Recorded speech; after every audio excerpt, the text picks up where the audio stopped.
Goodness me. Oh, I thought maybe I would be emotional at the end of the day, but now you've all started me at the beginning. Thank you, John, for that incredibly beautiful acknowledgement and welcome. And Paul and Rick, I'm so honored to be honored with you both today, and I'm grateful to be here and to be once again among the circle of friends. It's always incredibly moving for me to be back here at the Grove, where we are enveloped in this natural cathedral, which at the same time echoes our sorrows and elevates our souls. This is truly a holy place, a place that manifests our deepest losses as well as our fervent hopes and our unrelenting determination.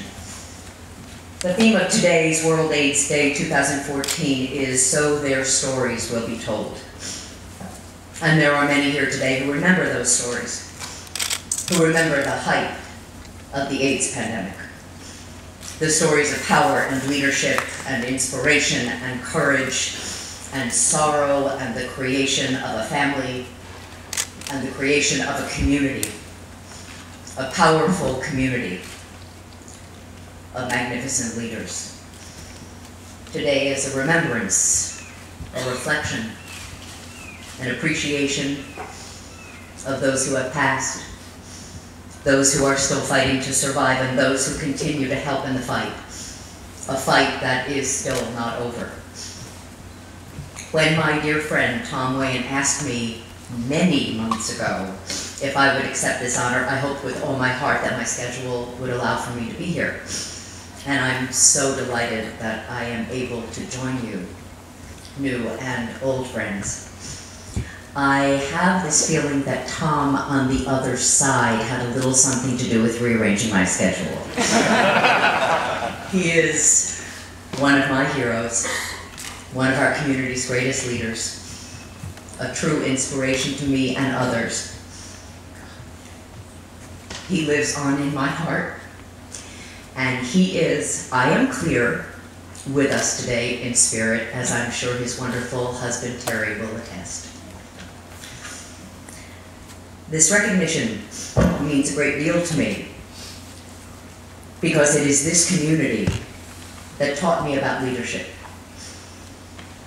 It was this community whose story of courage in the face of bigotry and divisiveness and lack of support and homophobic responses from the government and the world that became the leaders we all know. This community that rose like a phoenix from the ashes. This community that made people like myself want to participate and be a part of this generous, caring, powerful, loving people.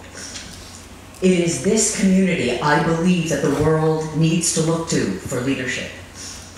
This leadership was forged in the fire of those that struggled to live, those that stormed the FDA for the drugs they hoped would save their lives, the lesbian women who supported their gay brothers, the drag queens who delighted and uplifted us as we rode our bikes in the AIDS ride so we would keep going, those in the bi community with their infinite support, and those in the transgender community who brought their whole, authentic selves to the fight.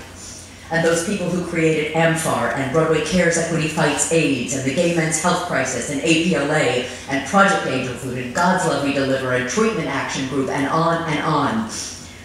Those people whose lives and stories we tell so that their leadership is not forgotten.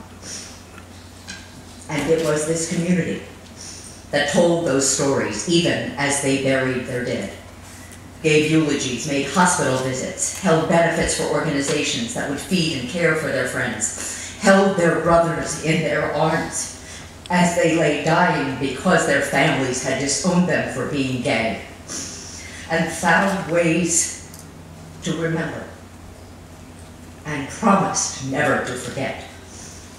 The community that gave us Paul Manette and his powerfully moving book, Borrowed Time, an AIDS memoir, and Becoming a Man, Half a Life Story, for which he was the first openly gay person to win a National Book Award.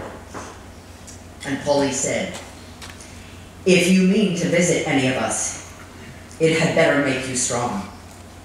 Take your languor and easy tears somewhere else, Above all, don't pretty us up. Tell yourself, none of this ever had to happen, and then go make it stop with whatever breath you have left. Grief is a sword, or it is nothing. And it was here in San Francisco that began the story of the Names Project, the AIDS Memorial Quilt, and the film that tells the story of its creation in common threads. And the filmmakers who told the story of San Francisco during the height of the pandemic, in the film We Were Here, and the city that gave us Armistead Maupin and his brilliant tales of the city. And this town that created San Francisco AIDS Foundation, Project Open Hand, Mobilization Against AIDS, REAF's Help Is On The Way San Francisco Cares event, among many others. And the people who created this road to memorialize our fallen heroes so that their stories would not be lost. The stories that were told in other films like How to Survive a Plague, and The Band Played On, and The Normal Heart. And yes, we must continue to tell these stories, not only so that our friends and loved ones are not lost, but also because AIDS is not over. In 2004, when I came to speak here at the Grove, I said some things that I think bear repeating again today.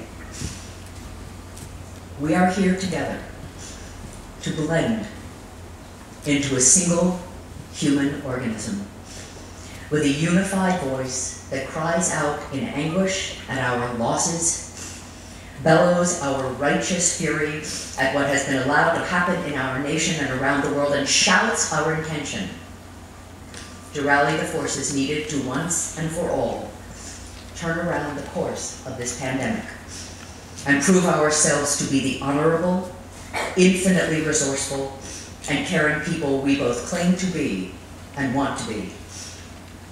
Most of all, we are here to remember. We are here to remember because in remembering, we defy the constraints of reality. Those who have been lost are no longer lost when we remember them.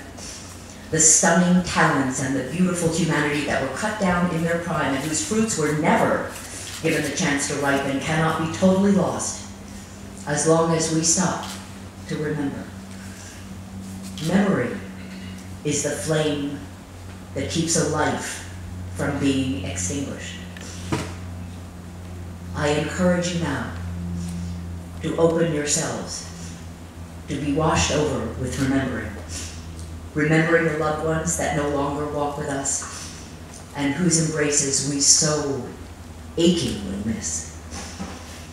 And as we reflect on remembering, let us remind ourselves of the importance not only of remembering people, but also remembering what we know.